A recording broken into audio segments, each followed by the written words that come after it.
धर्म प्रेमी बंधुओं, जिस सम्यक दर्शन की चर्चा चल रही है वह सम्यक दर्शन के बारे में जो 8 अंग बतलाए हुए थे, तो कल हमने निसंकेत अंग की चर्चा की हुई थी।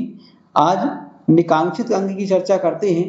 तो निकांक्षित अंग क्या होता है, इस बात को आज बतलाया जा रहा है। निकांक्षित का मतलब होता है कि संसार में हमें किसी प्रकार की कोई आकांक्षा न करना, क्योंकि जो धर्मात्मा पुरुष होता है, सम्यक दृष्टि पुरुष होता है, वह संसार की वांछा नहीं करता है, केवल एकमात्र मुक्ति की वांछा करता है कि मुझे इस संसार से मुक्त होना है, इसके अलावा दूसरी कोई वांछा नहीं करता है।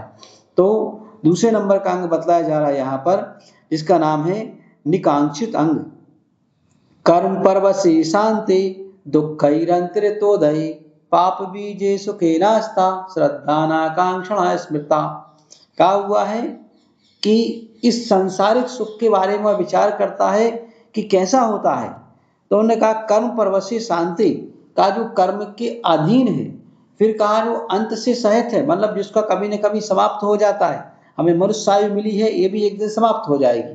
तो जो अंत से सहित है, और दुःखैरन्तरितोदये का दुखों से जो सहित है और अंत से सहित है, तो जिसमें दुख मिश्रित भी है और दुखों से सहित भी है, ऐसा यह सुख हुआ करता है। और फिर कहा कि सांसारिक सुख कैसा होता है, पाप बीजे का, पाप का बीज होता है। अगर हम यहाँ संसार के सुख में आसक्त होते हैं तो उससे पाप का ही बीज बनता है, पाप की उत्पत्ति होती है, पुण्य की उत्पत्ति कभी नहीं होती है, न धर्म की उत्पत्ति होती है।